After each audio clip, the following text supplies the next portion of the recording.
देखो आपको मैं बताता हूं मेरी बच्चियों, ताजा नींबू का अचार, क्या बताया मैंने? ताजा नींबू का अचार एकदम अभी डाला हुआ, एकदम खट्टा, अंदर मसाला एकदम ताजा डाला है, मिर्च है, खटाई है, बढ़िया है एकदम नींबू ताजा। अब इन शब्दों को सुनने से आप में क्या हुआ बताओ महाराज? हाँ, क्या मैंने अचार आपको चखाया? नहीं। अचार का बोतल तो भी दिखाया नहीं। आप बोलो कि नाम जब से क्या होता है? अचार का नाम लेने से अगर मुंह में पानी आ सकता है तो शब्द उस शब्द के वस्तु से शक्ति से जुड़ता है, इसका ये उदाहरण है। जय जय गुरुदेव। इसका उदाहरण है कि आप जिस शब्द को पकड़ते हो तुरंत उसकी शक्ति से जुड़ते हो। हमारे बच्चों को पूछे तो ये युवा बैठे हैं जितने, उनको पता है कि कोई भी किसी भी प्रकार की अभिनेत्री का चित्र जब देखते हैं तो ये मोहित होते हैं। क्या भाई होते हो कि नहीं? किसी अभिनेत्री का चित्र से मोह होता है, परमात्मा के चित्र से भक्ति होती है, माँ का चित्र देखते हैं तो ममता दिखता है। अब अलग अलग वस्तु हम में अलग अलग परिणाम देने का कारण यही है, आप जिस नाम को, जिस वस्तु को सोचते हो, आपका दिमाग एक तरंग को उत्पन्न करके उससे आपको जोड़ता है। ईश्वर का नाम लेते हो तो ये मत सोचना कि ईश्वर कहाँ होगा। क्या यहाँ अचार का बाटल था क्या? नहीं था। बगैर उसकी शक्ति से जुड़े आपके मुंह में पानी कैसे आ गया? कभी ये सोचा नहीं होगा? ये शब्द आपको उस वस्तु से जोड़ता है। क्या करता है? शब्द उस वस्तु से जोड़ता है। अगर शब्द जड़ वस्तु से भी जोड़ सकता है, साक्षात परब्रह्म से क्यों नहीं जोड़ सकता है हमको? जय जय गुरुदेव। परब्रह्म से हमको जोड़ देता। मेरी बच्चियों, आपका भाग्य है, आप अभी दोपहर के समय नींद भी ले सकती थी। अगर चाहें तो सब काम काज करके थकी हो सुबह से और नींद भी ले सकती थी। शायद YouTube या WhatsApp या Facebook में भी लग सकती थी। आपको आपके पूर्व जन्मों के पुण्य ने कथा पंडाल में लाके बैठाया। जय जय गुरुदेव। पुण्य पाप विभिन्न होते हैं। देखो, पाप जनित पुण्य होता है, पुण्य जनित पाप, पाप जनित पाप और पुण्य जनित पुण्य, इतने होते हैं। देखो, अभी किसी व्यक्ति के पास बहुत पैसा है, पूर्व जन्म में पुण्य किए बगैर ये पैसा कमाया हो सकता है क्या? भाई बोलो, बिना पैसा, बिना पुण्य पैसा आएगा क्या? मेरी बच्चियों बोलो, मेरे बच्चों, नहीं आएगा? नहीं आएगा ना। अब ये पुण्य से आए हुए पैसे को मदिरे में, सट्टे में, वैश्या में घुमा रहा है। अब ये पैसा जो पुण्य से आया, ये क्या कमा रहा है बताइए? पाप। क्या कमा रहा है? पाप। एक मछुआरा है, बड़ा दुखी है। पूर्व जन्म में कोई तो कर्म होंगे जिससे इस बार दरिद्र बनना पड़ा। ये आप मानते हो कि नहीं? अब भी मच्छियां पकड़ पकड़ के निरंतर मच्छी पकड़ने का काम कर रहा है। ये क्या है बताइए आप? पहले ही पापी है इसलिए दरिद्र है, अब भी मच्छी पकड़ के जीव मार रहा है। अब क्या होगा? पाप। हाँ, ये पाप में पाप का जोड़ है। पहले देखा पुण्य में पाप का जोड़। पैसा तो बहुत है लेकिन अब वो पैसा सट्टे में, वेश्य में, मदिरा में जा रहा है, यानी अब पाप जुड़ रहा है। पहले पुण्य था जब पैसा आया। पुण्य में पुण्य कैसे? हेमंत भाई पांडे जैसे पुण्य था इसलिए कुछ पैसा हाथ में आया होगा। बिना पैसा थोड़ी आदमी खर्च करेगा महाराज। अब वो पुण्य को किसी पुण्य कार्य में लगा दिया तो पुण्य को पुण्य में बढ़ा दिया। जय गुरुदेव। क्या कर दिया? पुण्य को पुण्य में बढ़ा दिया। हाँ, क्या कर दिया? ये है पुण्य को पुण्य में बढ़ाना। पैसा आया पुण्य से और उस पैसे को यज्ञ में, कथा में, पूजा में, भक्ति में लगा दिया, यानी पुण्य अब चौगुना पुण्य बनने वाला। जय जय गुरुदेव। है ना मेरी बच्चियों? पुण्य को पुण्य में बढ़ाना हुआ कि नहीं? आपने देखा पाप को पाप में, हाँ? पाप को पाप में, पुण्य को पुण्य में, पुण्य को पाप में। अब पाप को पुण्य में कैसे परिवर्तित करें? ऐसा उदाहरण तो ठीक नहीं है, लेकिन आपको बताऊं, हम जैसे सुबह में साधना में गए, कितने लोग मेरे साथ साधना में थे। अब देखो मैं साधना पूरी करके आप लोग खाने आ गए, मैं क्या किया पता आपको? बोलो। और एक साधना में गया, वो साधना पूरी करते ही सीधे कहाँ आया हूं, और ये पूरा होते ही कहाँ जाऊंगा? जब तक आप 3 बार भोजन कर चुके होंगे, आपकी साधना 1:30 बजे खत्म हुई, वो साधना पूरी करके मैं दूसरी साधना में गया, वो साधना पूरी होते ही सीधे यहाँ आ गया, ये कथा पूरी होते ही सीधे यज्ञ में बैठ जाऊंगा। जब तक आप 3 बार खा चुके होंगे, हम सुबह से भूखे ही हैं। कोई तो पाप होगा जो हमको रोटी भी नहीं दे रहा है, कोई तो पाप होगा जो हमको सोने नहीं दे रहा है। शास्त्र कहता है कि संत की जो भी त्याग है, उस त्याग से जो पुण्य उत्पन्न होता है, इस पुण्य का कोई तोल नहीं है। ये पुण्य सबसे अद्भुत पुण्य है। जय गुरुदेव। पैसे से जो पुण्य नहीं प्राप्त हो सकता, वो पुण्य तप से प्राप्त होता है। विश्वामित्र जी देखते हैं कि त्रिशंक राजा इंद्र के धक्का मारने से स्वर्ग से नीचे गिर रहा है। विश्वामित्र ने अपने तपोबल से त्रिशंक राजा को कहा स्वर्ग में जा, धक्का मारा, वो स्वर्ग में गए तो इंद्र देखे ये कौन सशरीर जीवित आ रहा है, ऐसे इंद्र लोक में हो नहीं सकता। इंद्र ने धक्का मारा, जब इंद्र ने धक्का मारा तो वो उल्टे नीचे गिरने लगे। प्रभु आपने भेजा लेकिन मैं तो नीचे गिर रहा हूं। तुरंत विश्वामित्र जी ने अपने तपोबल से एक नया स्वर्ग का सृष्टि कर दिया। ये तपस्वियों की शक्ति। जय जय गुरुदेव। आज भी वो स्वर्ग है जो इंद्र का स्वर्ग है, यही आप जानते होंगे। लेकिन त्रिशंक राजा के लिए भगवान विश्वामित्र ऋषि ने एक नई स्वर्ग की सृष्टि की। जैसे स्वर्ग है वैसा स्वर्ग, वैसी रति, रंबा, तिलोत्तमा, मेनका, उर्वशी, दिक्पाल, वरुण, यम, कुबेर आदि के साथ एक पूरे स्वर्ग की रचना कर सके एक ऋषि, ये उनके तपोबल का उदाहरण है। जय जय गुरुदेव। किसका उदाहरण है महाराज? तपोबल का। तो आपको भी मैं कहता हूं, कल भी मैंने एक स्टेटस में मेरा छोटा सा पुराना वीडियो डाला कि नवरात्रि चल रही है मेरी बच्चियों, घर में सुख चाहते हो, शांति चाहते हो, सबसे बड़ी चीज है तपस्या। जो भयंकर से भयंकर पाप, भयंकर से भयंकर दोष, भयंकर से भयंकर दुख का अगर कोई निवृत्ति है तो वो व्रत और तपस्या से संभव है। अगर 3 टाइम खाने वाले हो तो नवरात्रि में 2 बार खाइए। 2 बार खाने की आदत है तो नवरात्रि में 1 बार खाइए। 1 बार खाने की आदत है तो नवरात्रि में फलाहार कीजिए। और फलाहार करने की आदत है तो 10 दिन में 1 दिन पूर्ण उपवास रखिए। तपस्या करने से राक्षसों के सामने भी भगवान प्रकट हो गए हैं। तो ये तपस्या की महिमा है महाराज। महाराज किसकी महिमा है? तपस्या की महिमा। देखो राक्षसों ने क्या करके वरदान दिया, आप देखते हैं टीवी सीरियल तो आप देखती हो सब। आप कुछ देखो मत देखो, टीवी सीरियल अच्छे से देखती हो, उसमें देखो ब्रह्मा जी प्रकट हो रहे हैं, हिरण्यकश्यप को तथास्तु बोलते हैं, हिरण्याक्ष को तथास्तु बोलते हैं। रावण अपना गला काट काट के एक एक करके कुंड में होम रहा है, शंकर को तथास्तु बोलना पड़ा। तपस्या से राक्षसों तक को वर और कृपा मिली। हम तो मनुष्य हैं, उपरयुक्त व्रत त्योहारों में जरूर तपस्या करनी चाहिए। जय जय गुरुदेव। क्यों तपस्या करनी चाहिए महाराज? देखो जब करो आपका मन टिकता है। क्या आज सुबह साधना में अपनी क्या बात हुई थी बच्चों? मैंने क्या बोला आज सुबह साधना में? 2 ही शब्द सुनाया, आप सब सुन रहे थे ना। मैंने क्या बोला बेटा? मैंने बोला मेरी बच्चियों कि 2 लाख रुपया लीटर का दूध। कितना?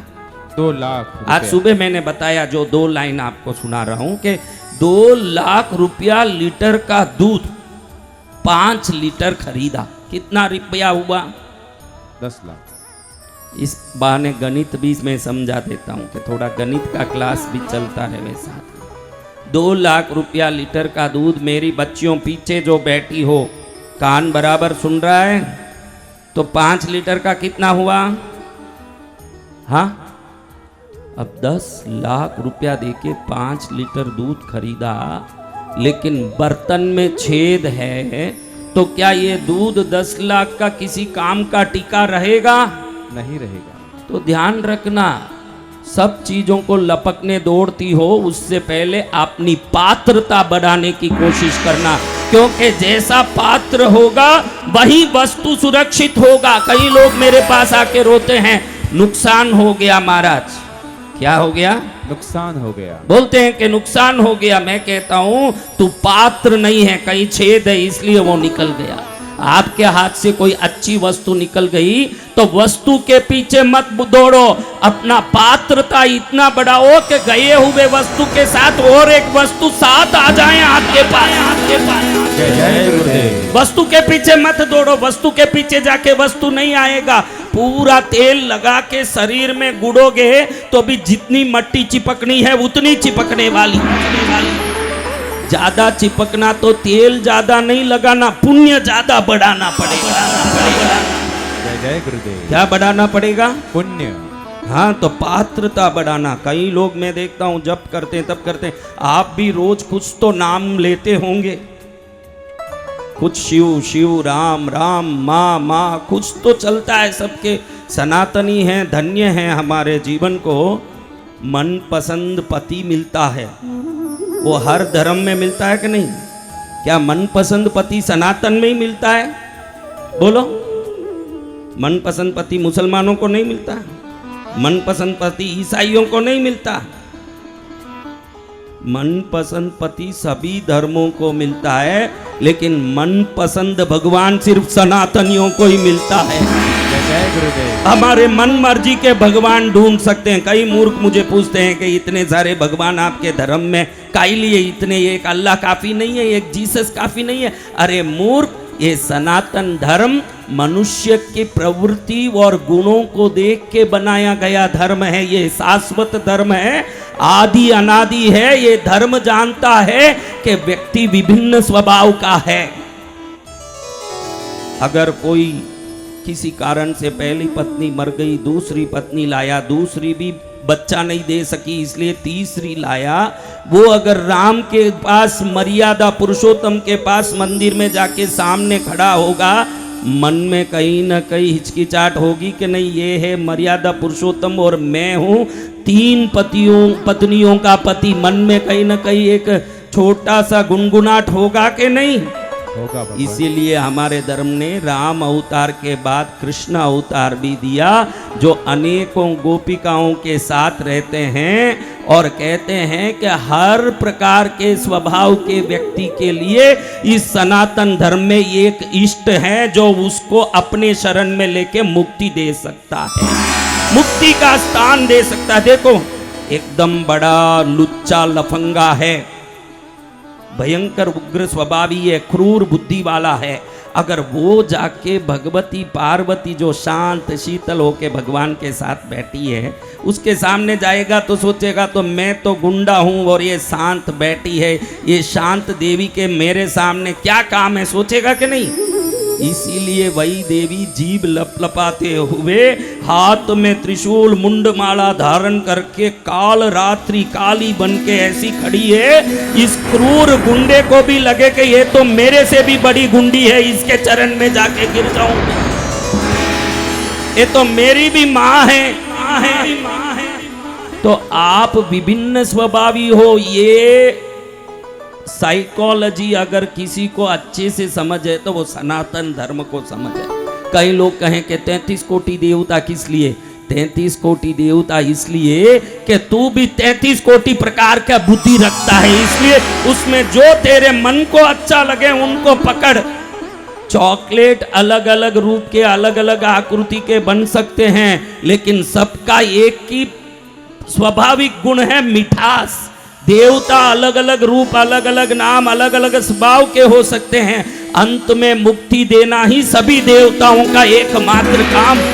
जय गुरुदेव। समझ रहे हो मेरी बात महाराज? तो फिर आप यहाँ पहुँच गए, पुण्य का उदय हो गया। इस समय में कोई हॉस्पिटल में, कोई जेल में, कोई कहीं, कोई दवाखाने में, भगवती के चरण में जो बैठा, पहले जो पुण्य किया इस कारण से अब भक्ति के मंडप में आके बैठा है, और भक्ति मंडप में बैठने के कारण आगे आने वाले विपत्ति संकटों से भी मुक्ति पा रहा है न, सुरक्षा पा रहा है। जय जय गुरुदेव। ये कैसे?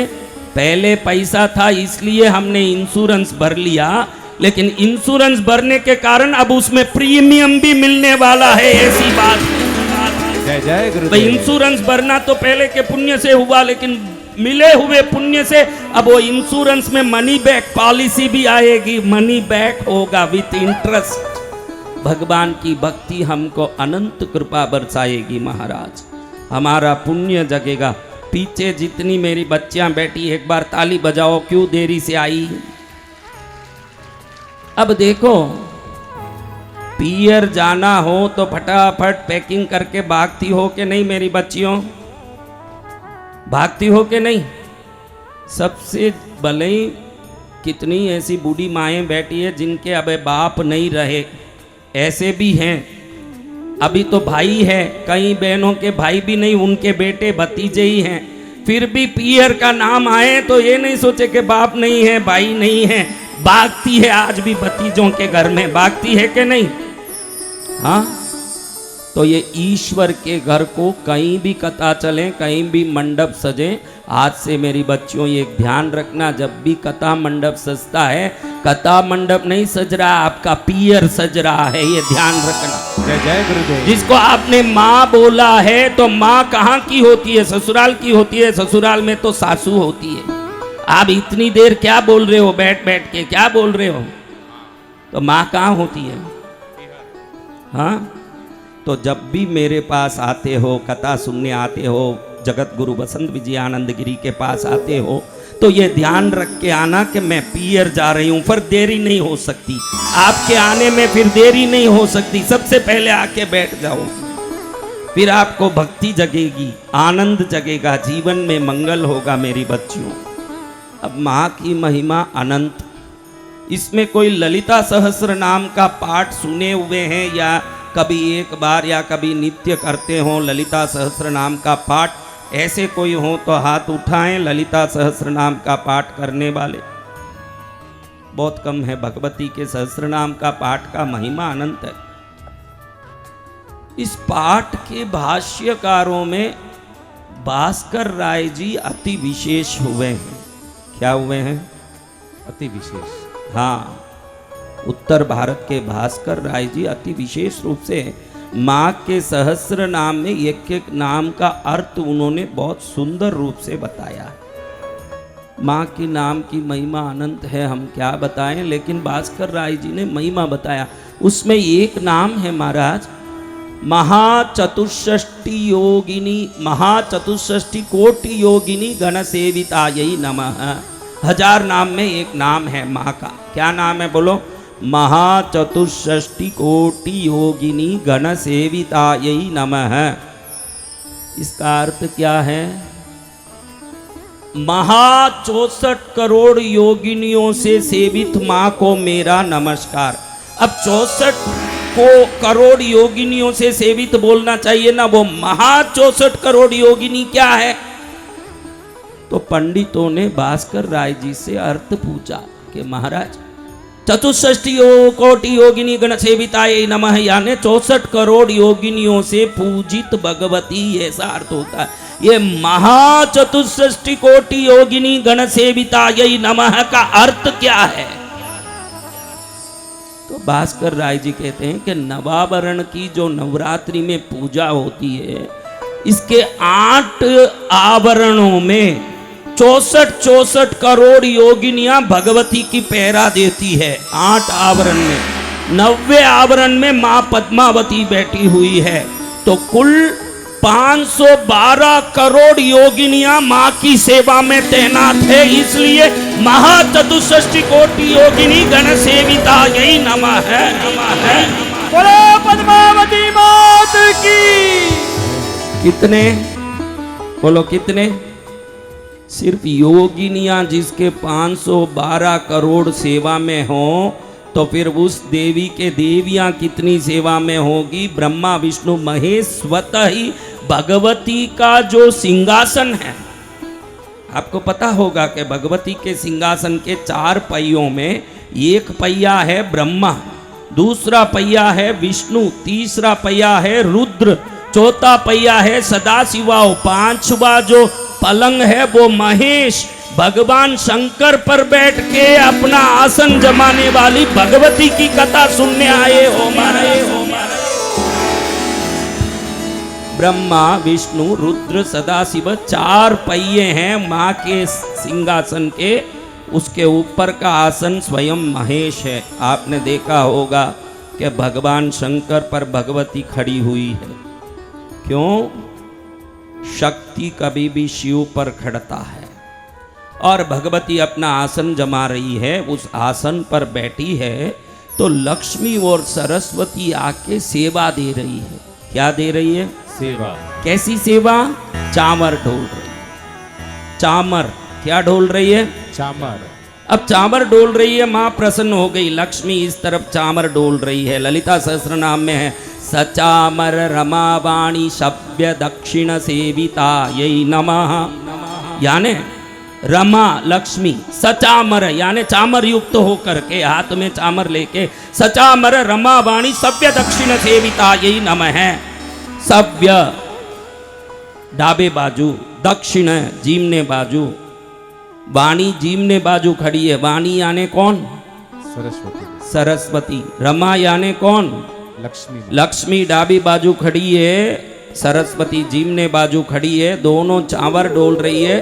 बीच में अनंत कोटि ब्रह्मांड को बनाने वाली, ब्रह्मा विष्णु महेश को बनाने वाली, गणपति कार्तिकेय आदि की जननी, जगत जननी, विश्व मंगलकारिणी, विश्वाम्बिका, विश्व कल्याणकारिणी, सर्व सिद्धि प्रदायिनी, सर्व सृष्टिदात्री, सर्व मंगलकारिणी, सर्व सृष्टि स्थिति संहारकारिणी पराशक्ति महामाया बैठी हुई है। जय जय मां। इस भगवती माया को पास में लक्ष्मी सरस्वती चामर डोलते देख के अत्यंत प्रसन्नता हुई। लक्ष्मी सरस्वती दोनों पर कटाक्ष डाल रही है। क्या डाल रही है? कटाक्ष। कटाक्ष यानी क्या? मेरी बच्चियों बोलो कटाक्ष यानी क्या? कटाक्ष यानी ऐसे तिरछे नजर से देखना, ऐसे देखना। सनातन धर्म में धर्मशास्त्र कहता है कि मंदिर में कभी भी जाओ तो सीधे भगवान या देवता के सामने सीधे खड़े नहीं होना। आज ये सीख लो आप लोग। कभी भी भगवान या देवता के सीधे सामने खड़े नहीं होना, क्योंकि उनकी दृष्टि को झेल सकें ऐसा कोई ब्रह्मांड में पैदा नहीं हुआ। कई मंदिरों में आप देख सकते हैं कि दोनों तरफ ऐसे दोनों तरफ बैरिकेड लगे होते हैं मंदिर के दरवाजे के। पुरुष इस तरफ खड़ते हैं, स्त्री इस तरफ। देखा बैरिकेड? इसलिए कि आपको समझ नहीं है, सीधे खड़े न हो जाएं। आप इस तरफ खड़े हैं और पुरुष इस तरफ खड़े, तो माँ या भगवान तिरछे नजर से जब आपको देखते हैं, उनकी तिरछी नजर आपको सीधी कर देती है ना, उनका सीधा नजर आपके जीवन को तिरछा कर देता है। जय जय गुरुदेव। इसलिए मंदिर में जाओ तो 2 काम कभी नहीं करना मेरी बच्चियों। मंदिर में जब भी आप जाते हो, सीधे भगवान के सामने मुंह डाल के खड़े नहीं होना, साइड में खड़े होना। उनका जब कटाक्ष, कटाक्ष का अर्थ कोई समझा नहीं होगा। कटाक्ष यानी थोड़ा सा नजर टेढ़ा करके ऐसे साइड से देखना, उतना काफी है। अगर उनका तिरछा नजर पड़ गया, हमारे 1 करोड़ 8 लाख जन्मों तक का सुख रजिस्टर हो गया हमारे जीवन। जय जय मां। उसके सीधे सामने 2 काम मंदिर में नहीं करना। तो दूसरा काम कौन सा महाराज? एक तो मंदिर में सीधे सामने जाके नहीं खड़ना। आपने अच्छे से आज समझा दिया, हम सुधर गए। अब हल्द्वानी में जाके ऐसे खड़े नहीं होंगे जैसे, हाँ ऐसे खड़े होते हैं बाणासुर। कौन खड़े होते हैं? बाणासुर। हिरण्याक्ष, हिरण्यकश्यप जो ऐसे घमंड दिखाए, उनका अंत बड़ी दुर्दशा से हुई है। और जो विनयवान बन के साइड में खड़े हो गए, जो भगवान के सामने साइड में खड़े होते हैं, वो संसार के मंचों में आगे खड़े होते हैं। ध्यान रखना, जो साइड में खड़े होते हैं। जय जय वो गुरुदेव। संसार के मंचों में आगे सम्मानित होते हैं। दूसरा काम क्या नहीं करना, वो आप हरदम करते हो गड़बड़। वो क्या काम बताओ, कोई एक बताओ, क्या करते हो आप मंदिर में? नहीं नहीं, आप ही बोलो महाराज, आप ही बोल दो। अरे मैं तो बोलूंगा, आपने क्या सोचा मैं ये जानूं तो सही कि आपने सोचा क्या है। बताओ मंदिर में और एक काम क्या करते हो मेरे बच्चों, बोलो क्या करते हो? हाँ, घंटी बजाना ही है बेटा, घंटी क्यों नहीं बजाएं? घंटी वो धातु है जो वहाँ के अनुष्ठान के तरंगों को धातु होने से अपने में एकत्रित करता है। जब उसको बजाते हो तो वो तरंगें विकीर्ण होके बाहर तक पहुँचती है। तो जो मंदिर में नहीं आया, जहाँ तक आवाज पहुँचे वहाँ तक वो कृपा की तरंगें पहुँचे, वो घंटी का काम है। जय जय गुरुदेव। घंटी तो बजाना ही है, वो बात नहीं। हर आदमी और एक गड़बड़ करता, मेरी बच्चियां जरूर करती है वो गड़बड़। क्या गड़बड़ बेटा? हाथ भी उठा रही है मेरी बच्ची,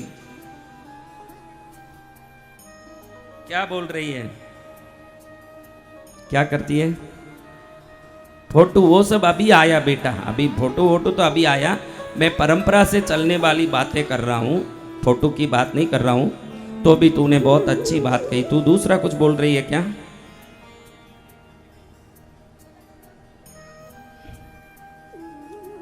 उसको माइक दो ना, क्या बोल रही है वो बच्ची? बहुत भाव से बोल रही है, बहुत देरी से आई लेकिन बातें आगे कर रही है। हाँ, कहीं भी छोड़ देते हैं ना। अच्छा, मतलब गेट पे साइड में होनी चाहिए ऐसे।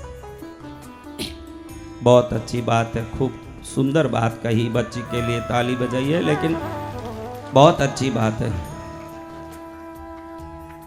मैं तो ये कह रहा हूँ कि हम कोई भी मंदिर में जाते हैं ना, भगवान के सामने आंख बंद करके प्रार्थना करते हैं। ये हर व्यक्ति करता है कि नहीं? बोलो मेरी बच्चियों, आप आंख बंद करके प्रार्थना करते हो कि नहीं? ये सबसे बड़ी गलती मंदिरों में सनातनी करोड़ों की संख्या में कर रहे हैं। अब आंख कब बंद करें? जब कोई न हो और प्रभु को अंदर में ध्यान करें। जब सामने ही प्रभु विग्रह के रूप में साक्षात विराजमान है और उधर आंख बंद करें तो भगवान और माँ सोचते हैं कि क्या मैं देखने लायक नहीं हूं जो ये आंख बंद कर रहे हैं? हाँ, क्या मैं देखने लायक नहीं हूं? कब हम आंख बंद करते हैं? या तो कोई देखने लायक चीज नहीं हो या अंदर में प्रार्थना करनी हो, तभी तो आंख बंद करेंगे। मंदिरों में भगवान अर्चावतार है। क्या है? अर्चावतार। हाँ, 10 अवतार प्रत्यक्ष हुए, करोड़ों अवतार अर्चावतार हुए। यानी विग्रह में प्राण प्रतिष्ठा होती है तो वो दिव्य शक्ति विग्रह के रूप में प्राण युक्त होती है। तो मेरे सामने भगवान खड़े हैं, मुझे जो कहना है इनसे कहना है। ऐसे नजर प्रभु में मिला के प्रार्थना करनी चाहिए मंदिरों में। जय जय गुरुदेव। हम क्या करते हैं महाराज?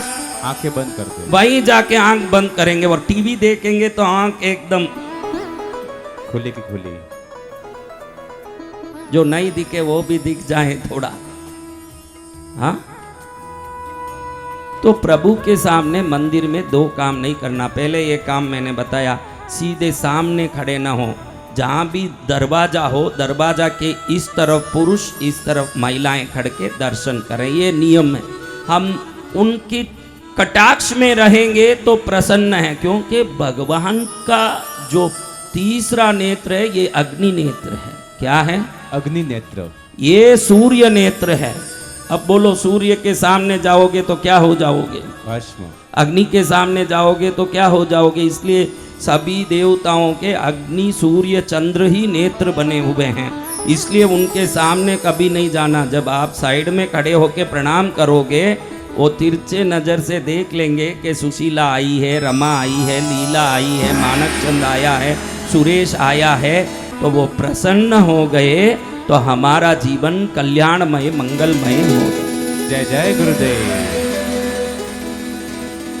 रही बात चप्पल पहनने की, तो आपको एक बात सुनाता हूँ, सुनो। हमारे बच्चे की शादी हुई। क्या हुई? शादी। पत्नी आई भक्ति वाली और पति है एकदम नास्तिक। कभी मंदिर जाने का कोई रुचि नहीं है, मंदिर जाने में ही मन घबराए, मंदिर जाने में कोई रुचि नहीं। अब पत्नी को मंदिर जाना है तो उसने हाथ जोड़ के कहा, मेरे घर में आध्यात्मिक आराधना का हमारा घर का प्रचलन है, तो मैं मंदिर पूजा भक्ति में जाती हूँ, मैं क्या जा सकती हूँ? पति ने अभी नया नया है तो अब क्या ना बोले। आपको भी याद होगा कि नया नया था तो क्या क्या बोलता था कि आकाश को तोड़ के लाऊंगा, पाताल को तेरे लिए हाथ में पकड़ाऊंगा, क्या क्या बोला था बहनों, देखो बोला कि नहीं? अब तो उसको हाँ भाई तू ये काम कर दे बस, ऐसे हाथ जोड़ना पड़ता है कि नहीं? तो ऐसे पति, उसने बोला कि चलो तुम मंदिर जाओ, उसमें मुझे कोई लेना देना नहीं है, लेकिन मैं मंदिर या भगवान को नहीं मानता। आपका कर्तव्य समझा रहा हूं बहनों, कैसे पतियों को संभाल सकती हो। कई लोग मेरे पास आके रोज शिकायत करते हैं कि मेरे बच्चे कहना नहीं मानते। आप में भी कई लोगों को ये शिकायत होगा ना, मेरी बच्चियों, हाथ हाँ हाँ करो, है तो हाँ, सबको है, ये बात है। पति भी कहना नहीं मानता है ना, ये शिकायत है ना। अब सिखाता हूँ, देखो आपको क्या है, ये कहानी से समझ लो।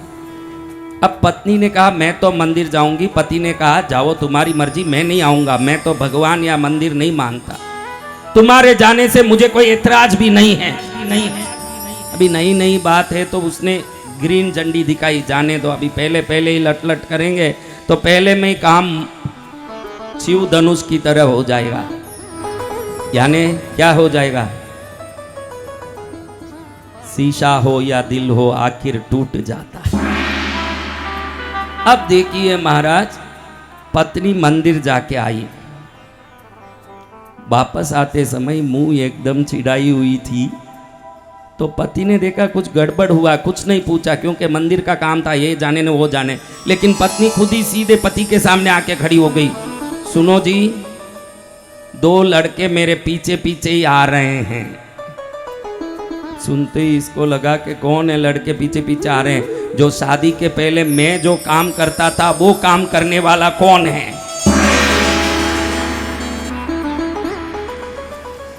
कल से तुम शादी कहीं मंदिर जाओगी, मैं भी साथ चलूंगा। ऐसी स्त्री होनी चाहिए जो चतुरता से अपने पति को धर्म मार्ग में लाए। अब देखो मंदिर की ओर चलने लगा। अब वो बोलता है कि मैं तो भगवान या मंदिर को मानता नहीं, मैं बाहर खड़ा रहूंगा, तू जाके आ। उसने बोला ठीक है, आप मंदिर तक तो आ गए ना, कोई बात नहीं, इतना करो, वैसे भी खड़े हो तो ये चप्पल का ध्यान रख लिया करो, वैसे ही बाहर ही खड़े हो, नहीं तो इसको 10 रुपया देना चप्पल को संभालने वाले को, उससे अच्छा है तुम ही चप्पल को देखा करो। तो उसने चप्पल छोड़ दिया, वो चप्पल के पास खड़ा रहा। 2 आदमी और आए, इसको चप्पल के सामने खड़े देख के, भैया चप्पल संभालने के कितना लेते हो? इसको लगा कि ये बड़ी गिरफ्तारी हुई। उसने कहा मैं क्या चप्पल संभालने वाला लग रहा हूं? तो उन्होंने कहा देखो भाई, औरतों के चप्पल तो संभाल रहे हैं, हमारे चप्पल नहीं संभालेंगे। इसको और खराब लगा मन में, बड़ी दुविधा आई। अब ये एकदम गर्म हो गया। पत्नी बाहर आते ही, लोग मुझे चप्पल संभालने वाला कह रहे हैं। तो जाने दो, आप घर में बैठो, उन लड़कों को छेड़ने दे, मुझे आज छेड़ने दीजिए, क्या आपको तकलीफ है? मेरी पत्नी को कौन छेड़ लेगा, देखता हूं मैं, देखता हूं। तो फिर आपको आना ही पड़ेगा। अगर ऐसा आपको गलत लग रहा है चप्पल संभालना, तो आप अपना चप्पल भी बाहर छोड़ दीजिए, मैं भी जूते स्टैंड में छोड़ दूंगी, आप भी छोड़ दीजिए। आपको भगवान को वंदन नहीं करना, अंदर आके खड़े होने से कौन मना करता है? आपको अंदर आके खड़े हो जाने दीजिए, क्या फर्क पड़ता है? देखो मैं बोल देता हूं, मैं हाथ नहीं जोड़ूंगा। वहां आरती कपूर दिया हो तो मैं देखूंगा नहीं, मैं बिल्कुल अपनी मस्ती में रहूंगा। चले तो मैं चलता हूं। अरे आपको जैसे खड़ना हो वैसे खड़ लीजिए, आप आइए तो सही। अब दोनों गए, चप्पल दोनों जूते स्टैंड में छोड़ दिए, पति यूं आकड़ के भगवान के सामने, राम बड़े मुस्कुराते हुए लक्ष्मण सीता के साथ प्रेम से खड़े हैं, लेकिन ये जैसे रावण हो ऐसे वहां जाके खड़ा हुआ ऐसे। अब सब लोग हाथ जोड़ रहे हैं, घंटी बज रही है, सब एकदम भाव भक्ति से हाथ जोड़ रहे हैं। अब इसने देखा कि माहौल अलग है, मैं ऐसे खड़ा हो रहा हूं तो मुझे ये विचित्र लग रहा है। ये क्षण ऐसा आया, खुद ही भूल गया कि मैं नास्तिक हूं और अकड़ हूं, खुद ही हाथ जोड़ के खड़ा हो गया वहां। जय जय गुरुदेव। और उस दिन से पत्नी के साथ मंदिर भी जाने लगा। बाद में वो, ये सच्ची घटना बता रहा हूं आपको, ये कहानी नहीं है, ये सच्ची घटना है, जो बाद में ऐसा भगत बना, पत्नी से पहले मंदिर जाने के लिए चप्पल पहनता था। तो आप लड़ाई झगड़े से परिवार के रिश्तों को सुधार नहीं पाओगे। आप कहो कि भाई मैं बोलूं ये सुनना है इसलिए ऐसे करना ही पड़ेगा। जिद्दी से झगड़े से कोई सुधरा न कभी कोई सुधरने वाला है। चातुरता से ही दुनिया में किसी को आप अपने पक्ष में कर सकते हो।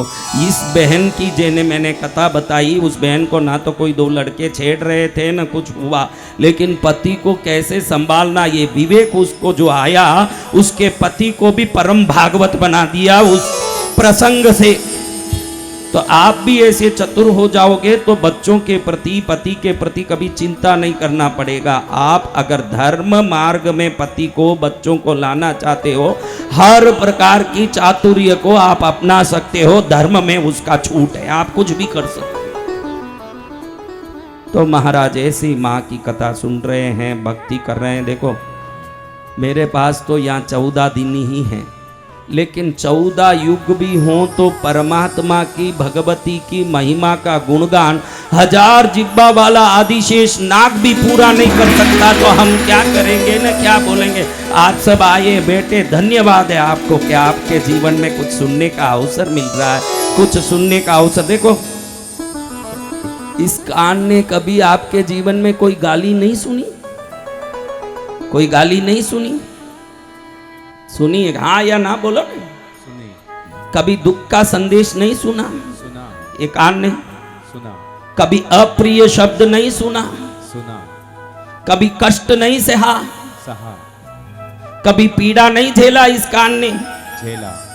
धन्य मानो ये कान जिसमें दुख भी घुस सकता है, कष्ट भी घुस सकता है, अप्रिय शब्द भी घुस सकता है, गाली भी घुस सकता है। इस कान में अब इस समय में प्रभु का नाम घुस रहा है। आप देख लो, देख लो। जय जय गुरुदेव। धन्य भाग है आपका। इसी कान में, इस कान का कोई रिस्ट्रिक्शन नहीं है कि यही जाना यही नहीं जाना।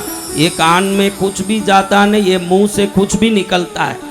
जिस मुंह से कुछ भी निकलता हो उस मुंह से माँ का नाम निकल जाए न। जिस कान में कुछ भी घुस सकता हो उस कान में भगवान का नाम घुस जाए। धन्य हो गए महाराज। जय जय गुरुदेव। आप सब धन्य हो रहे हो कि नहीं?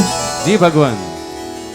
चलो जब तक मैं हूँ धन्य होते रहो, फिर दूसरे संत आएंगे पुनः धन्य करेंगे। क्योंकि खेत में फसल निकलने के बाद खेत खाली नहीं रह जाता महाराज। दूसरा किसान आएगा, दूसरा बीज बोएगा, दूसरा फसल आएगा न, दूसरा कटाई होगा, होता ही रहता है। तो महाराज हम कथा सुन रहे थे, कल क्या सुना हमने याद है आपको? बोलो क्या सुना? क्या मणि था? क्या मणि? तक मणि। बोलो शमंतक मणि। बहनें बोलती है हमको ये मणियों का पता नहीं है, मणि का पता है। मणि क्या? मणि। मणि। हाँ मणि। तो महाराज इस कथाओं में एक छोटी सी कथा आती है। कथा का सार ऐसा है, विवस्वान सूर्य का एक नाम है। हम जिस मनवंतर में जीते हैं ना, जिस मनवंतर में अभी हम हैं, इसको वैवस्वत मनवंतर कहते हैं। क्या मनवंतर है? हाँ विवस्ता नहीं बेटा, वैवस्वत मनवंतर। क्या? वैवस्व मनवंतर। हाँ वैवस्वत मनवंतर। शब्द घुसना कितना मुश्किल देखिए। हाँ वैवस्वत मनवंतर में हम हैं। ये वैवस्वत मनवंतर कैसे हुआ? विवस्वान सूर्य के अनेक नामों में एक नाम है। इस सूर्य को एक पुत्र हुआ वैवस्वत। उनके मनवंतर में हम जीने से, ये मनवंतर का नाम क्या है? सनातन होने से हमारा मनवंतर, हमारे जो भी वर्ष, हमारी तिथियां, नक्षत्र, इसका ध्यान रखना चाहिए कि कौन सी तिथि क्या करती है। आपको बता दूं कि आप में कितने लोगों को अपना नक्षत्र पता है, जन्म नक्षत्र? वो हाथ ऊंचा करिए, किस किस को जन्म नक्षत्र पता है? देखो, इतने लोगों में 4 लोगों को नक्षत्र पता है।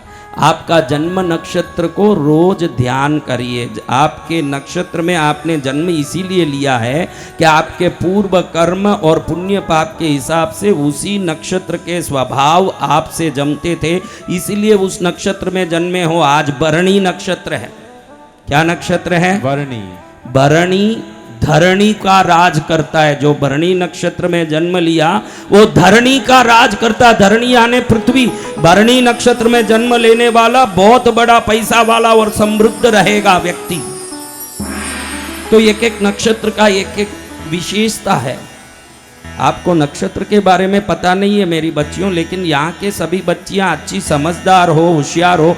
ये कोई छोटा गांव खेड़ा नहीं है, छोटा विलेज नहीं है, अच्छा ही गांव है, तो आप अच्छे समझदार हो। आपको एक बात बताऊं, कितने लोगों ने मोबाइल में पासवर्ड डाल के रखा है? वो सब हाथ ऊंचा करो, पासवर्ड वाला।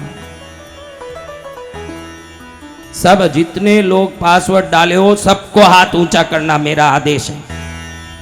देखो, आप सब ऊंचा किए, सब दुष्ट औरतें हैं। इसमें भी शर्म आता है। देखो, आप ध्यान रखो, ये पासवर्ड अगर बंद है तो क्या होता है महाराज? आपका फोन कोई उपयोग नहीं कर पाता है, ऐसा है ना? जी भगवान। यही तो बात। तो नक्षत्र भी आपके पासवर्ड हैं। आपको मैं भी नक्षत्र की कहानी बताने के लिए कथा मंडप नहीं सजाया, लेकिन आपको नक्षत्र का ही पता नहीं, इसलिए नक्षत्र की महिमा बताना चाहता हूं कि आपको समझ पड़े कि नक्षत्र का महिमा क्या है। पुनर्वसु नक्षत्र में राम का जन्म हुआ। अभी रामनवमी भी आ रही है। क्या नक्षत्र है? पुनर्वसु। आपको पता है कि ये नक्षत्र के एक पासवर्ड होते हैं। इसमें कोई पुनर्वसु नक्षत्र वाले हैं? तो पुनर्वसु नक्षत्र का पासवर्ड है धनुष और बाण। क्या है? धनुष और बाण। तो आप अपने मोबाइल स्क्रीन में धनुष और बाण वगैरह लगा के, या कहीं घर में एक दीवार पर धनुष बाण का कोई फोटो लगा के रोज उसको देखते रहते हो, तो आपके पूर्व में बने हुए कर्म और नए कर्मों का अलाइनमेंट होके आपका जीवन एकदम सुगम और समृद्ध हो जाता है। ये नक्षत्र करता है। जय जय गुरुदेव। आप हरेक के नक्षत्र का एक कोई ना कोई सिंबल है, कोई चिन्ह है जो आप नहीं जानते हो। नक्षत्र ही नहीं जाने तो उसका सिंबल कहाँ जाने महाराज? हम तो ये हल्द्वानी में खाना कैसे चाहिए, न होटल कैसे घूमना चाहिए, न आनंद कैसे लेना चाहिए, ये अच्छे से जान रहे हैं महाराज। रोहिणी नक्षत्र भगवान कृष्ण का जन्म नक्षत्र है। किसका? भगवान कृष्ण का। कृष्ण का जन्म रोहिणी नक्षत्र में हुआ और रोहिणी का सिंबल है रथ। क्या है? रथ। अब देखो, कृष्ण भगवान ने कंस को मारा, चाणूर को मारा। अभी विदेशों में मोदी जी जाते हैं तो कृष्ण कंस को और चाणूर को मार रहे हैं, ऐसा चित्र उधर के प्रेसिडेंट को भेंट करते हैं कि भगवत गीता भेंट करते हैं। क्या भेंट करते हैं? और भगवत गीता किस पर खड़े हो के कृष्ण ने दिया उपदेश? रथ पे। क्योंकि रथ उनका चिन्ह था, तो वो रथ का चिन्ह ही उनको उच्च कोटि की प्रसिद्धि प्रदान की। ये नक्षत्रों के सिंबल की महिमा है। कोई अनुराधा नक्षत्र वाले हो? अनुराधा नक्षत्र सब तुम्हारे परिवार वाले पूरे ही हैं, बाकी कोई और भी है संसार में कि नहीं? अनुराधा नक्षत्र किसी का है बच्चे? तो अनुराधा नक्षत्र का चिन्ह है कमल। क्या है? कमल।